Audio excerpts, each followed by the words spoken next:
Welcome to Blind Spots, a podcast where we're helping you fill the gap between what you want to do with your money and what you actually do. We are professional investors, writers, and financial planners helping you navigate the complexities of finance to optimize what you can control and cut out the rest. Join your host, Nick Schuurmans and Erin Varghese, as we discuss the questions and nuances surrounding everyday money management. Hello, everyone. Welcome back to another episode of Blind Spots. In today's episode, we are going to be talking about overrated and underrated ideas in personal finance. There's a lot of narratives of the things that you should do, the things that you shouldn't do, a lot of polarizing opinions. And today we are coming with 3 overrated ideas in personal finance and 3 underrated ideas in personal finance. Let's start with the overrated. And this is a fun topic because I think there's just a lot of nonsense out there. So we're going to call out the nonsense first, in our opinion. The first one's not necessarily being cheap. It's kind of being cheap, but it's sweating the small stuff. So there's many personal finance folks out there that say you should forego the daily cup of coffee because if you take $5 multiplied by 365 days a year, that equals this pot of money which you invest, and at the end of 40 years when you're ready to retire, it's going to be worth $150,000. Okay? I think all of that is nonsense. Like, depriving yourself of the small luxuries in life is a surefire way to be miserable. So a better approach, rather than penny pinching and depriving yourself and being miserable, is to not sweat the small stuff and just focus on the big stuff. So that's number one. The most overrated thing is sweating the small stuff. In personal finance and in life in general, if you get the big things right, you're probably going to do okay. If you're sweating the small stuff, you are going to be paralyzed by the amount of daily decisions that you have to agonize over. You're going to be miserable, and it's just not a good way to live life. I'm going to read an excerpt from this book because I know people like this, and I thought that this was just so good. So this book is No Worries, How to Live a Stress-Free Financial Life by Jared Dillon. So just real quick. There are people who fiddle with the thermostat in order to save money. They'll turn it up to 86 degrees in the summer and sit around shirtless and sweating. Congratulations, you just saved $20 off your electric bill. They turn it down to 60 degrees in the winter and wear 3 pairs of socks. If you keep this up over the course of the year, you will have $240. And if you do this for 40 years, you'll have $10,000. Plus gains on your investment. The math checks out. If you're uncomfortable for 40 years, you will have $10,000. So there is a quantifiable amount that you would receive by making these decisions. Wonderful. We love math here. However, putting that into perspective, just that small, what seems like a small decision, a turn of a dial each and every day to try to maximize your savings on your electricity bill, then translates to, if you are miserable every single day because of that small little decision,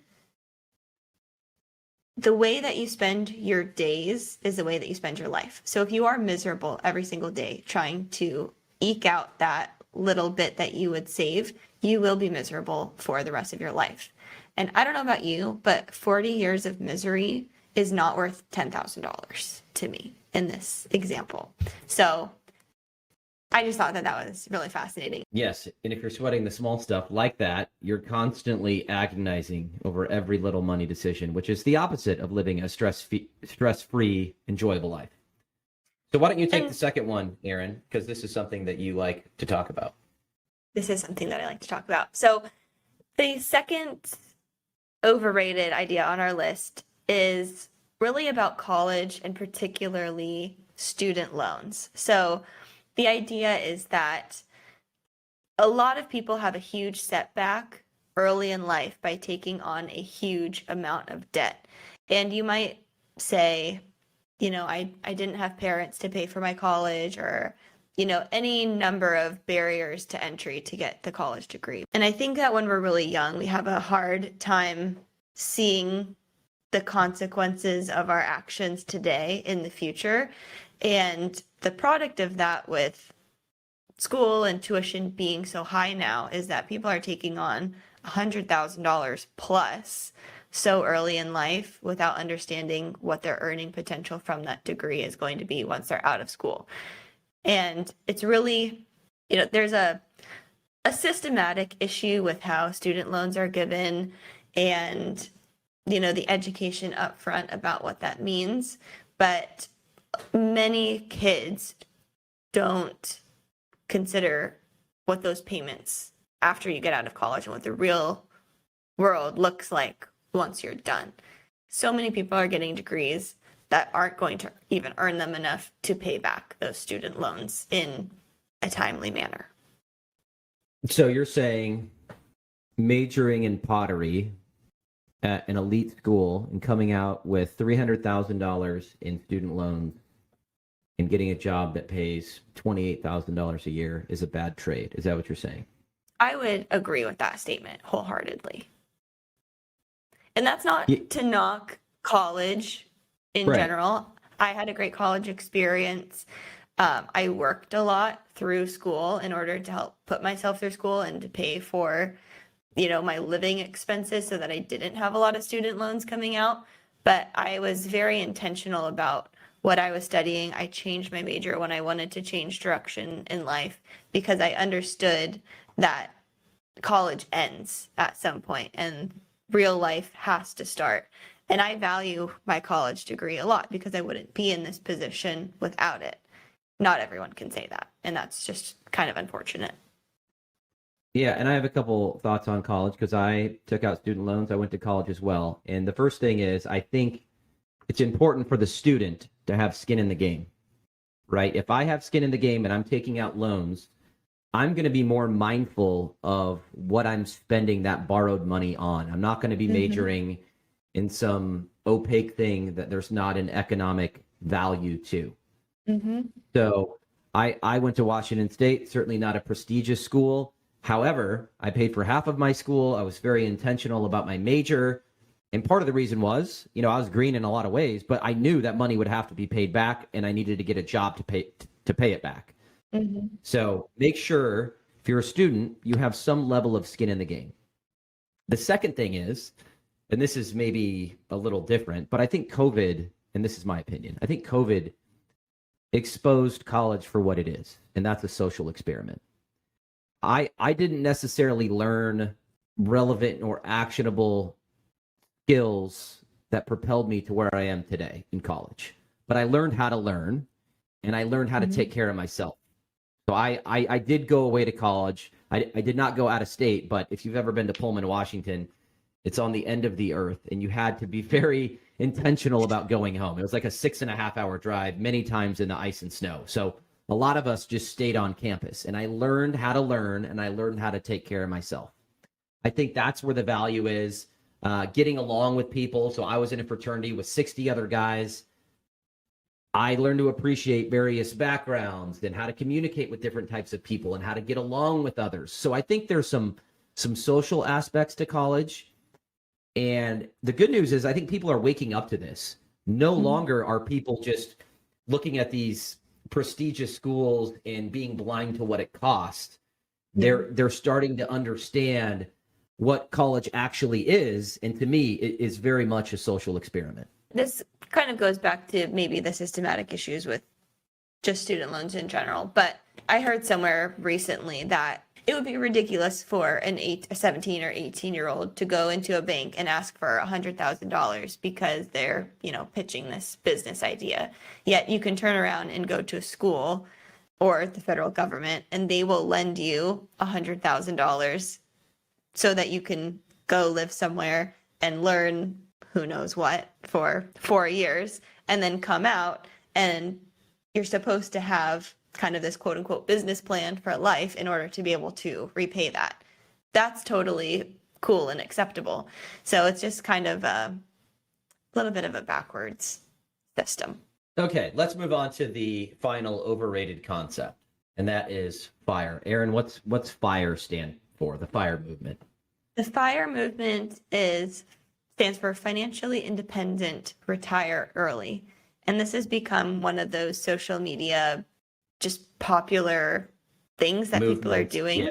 Movement, is a good way to put it. And the idea is that you're retiring as early as possible, essentially. But the way that people get to early retirement, and we're talking like in their 30s and 40s, is not by, creating the next Apple and having a huge exit and being able to live your life. It's really by pinching pennies, being a regular person in your day-to-day life, but depriving yourself of experiences and things for the idea that you won't have to work really ever again after a certain point in your life, very early on. Well, and I'm talking about living off the grid, living in a van, being a member at 24-Hour Fitness, the gym, using that to shower. I mean, buying meals in bulk, like top ramen, depriving yourself of living life, and you're always constantly thinking about how to shave dollars off of your budget. Mm-hmm. And to me, again, it's kind of in the same vein of sweating the small stuff. Your whole life is sweating the small stuff. Someone asks you out to drinks. If you want to take someone on a date, like you would forego all those potential great experiences because you're living in a van off the grid because you want to retire and flex on social media. So I think that's the most ridiculous thing. And Erin made a great point. Once you finally achieve the FIRE success, meaning let's say you've saved $1 million at age 35, you can finally retire, you're blowing up social media, telling everyone how great you are.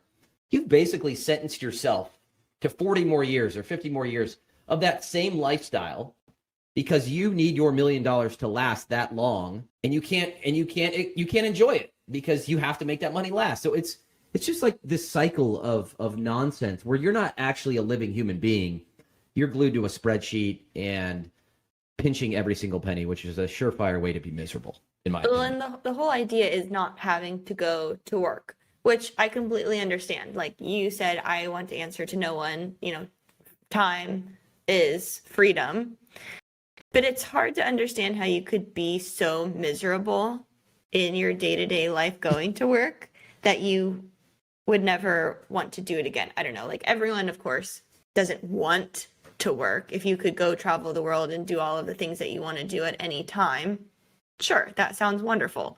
But to say that I'm never going to work again and never going to earn $1 again after I turn 35, I don't know if that makes any sense, but I just feel like you'd have to be so miserable and hate your daily life that you'd want to do that. Well, and I fully appreciate that some people hate their job, but some people, I feel like most people actually enjoy what they do, and work gives us purpose. Human beings get enjoyment and confidence and their self-worth from contributing to something. And I think when you rush to retire early, most of your peers, most of your friends, most of your family is going to be still working. Mm-hmm. Like you're missing so much. You're not contributing to anything. There's a social aspect where you're just on a different arc than everybody else, which can feel like you're lost. Yeah. So there's many unintended consequences to the whole FIRE movement. And the other interesting thing about the FIRE movement is that most of these people are also making money via social media by doing this. Okay, let's pivot to the underrated list. I'm really excited for this part. The most underrated things in personal finance.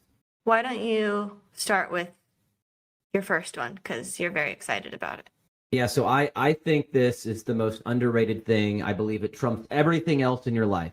It's not where you work. It's not where you live. It's who you marry. In my opinion, who you marry is the most important financial decision that you will ever make. And why is that? And I would argue it's the most important life decision that you will ever make. Life is hard enough without a solid foundation. So I just think having a spouse that's aligned, so let's stick to finance, that's aligned with the way you think about money can make your life very easy or more seamless. The opposite is also true. If you have a spender and a cheap person, at some point you're going to butt heads. And I find it very interesting because I got lucky. So I've been married for almost 12 years. And my wife and I never talked about our attitude towards money. I mean, when I think about it, like it's kind of creepy on the first date. You know, you're into a person and you ask them what their credit score is. Like that's a surefire way to be a creeper. But I think with a little intention, a little tact, you can subtly bring this up and see if you align. And it's a very important thing. If you're getting serious with someone, talking about parenting style, talking about money, I don't know the percentages, but a lot of people get divorced because of their different attitudes towards money. Maybe one spouse has a bunch of debt, has a low credit score. Maybe one spouse is working when you first meet them, and then their idea is to not work when you get married. So there's all of these things that can go, like keeping money separate versus having a joint bank account. Keeping score, like, well, I made this last year and you made this, so therefore more of this money's mine. There's so many things that people can get hung up on, and believe me, we've seen it all. So what I'm saying is having candid conversations about money, about debt, about spending can save you from a world of hurt. I love this topic, and we should probably have an entire podcast on just money and relationships. But we've talked about this before offline, and we're both married. We have two very different experiences leading up to marriage. Like you said, you didn't really talk about it, and you got lucky, and that's great.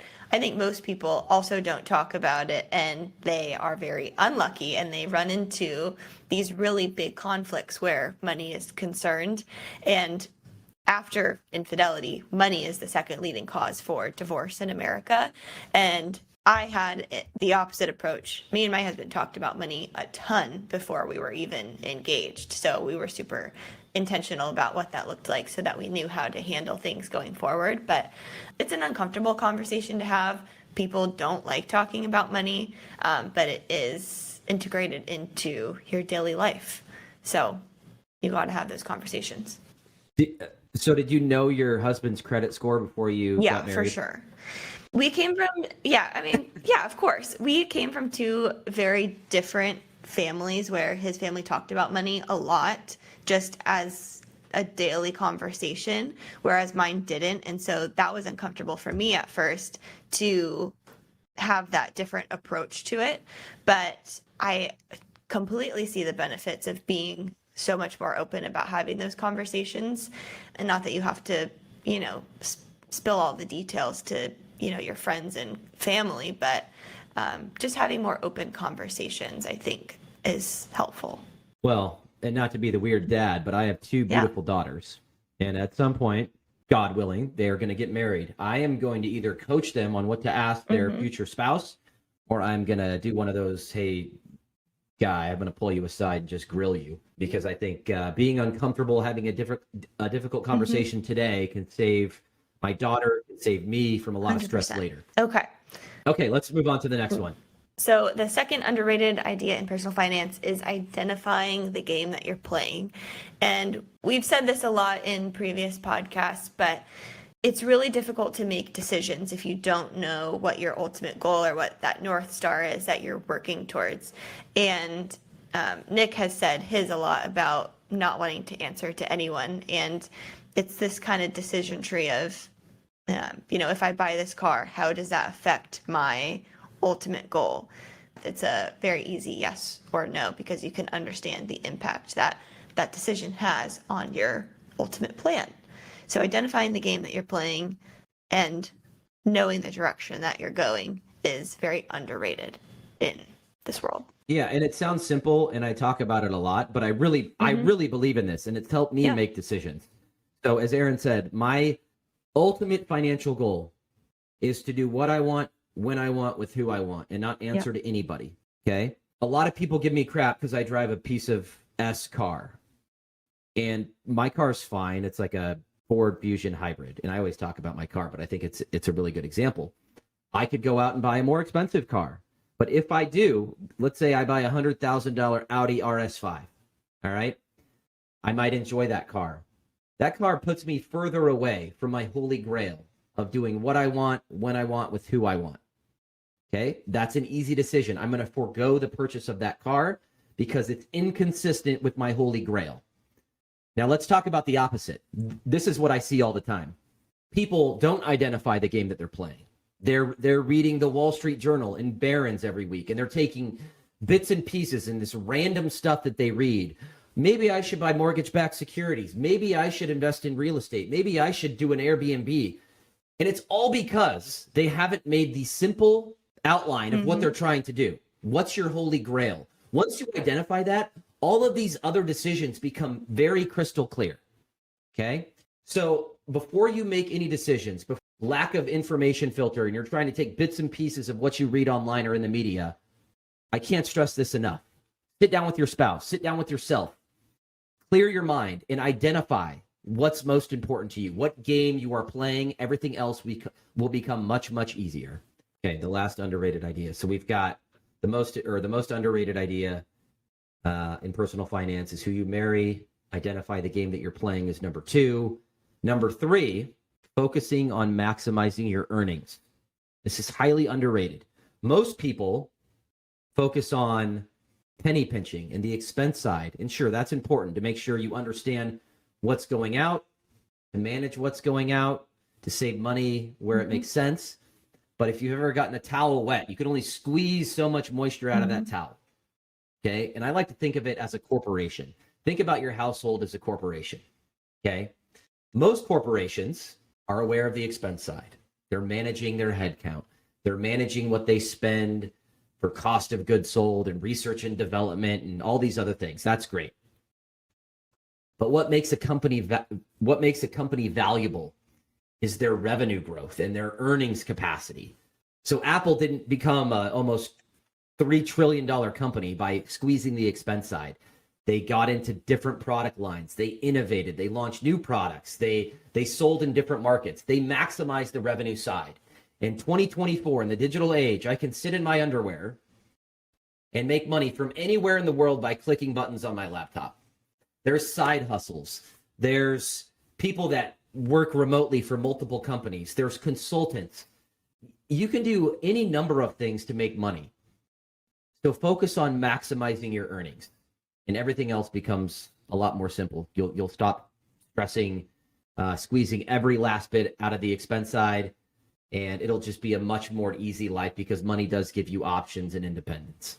I think that's a great place to wrap it up. So to quickly recap, overrated ideas is kind of student loans and college, being super cheap and worrying about the small stuff, and the FIRE movement, which might be controversial.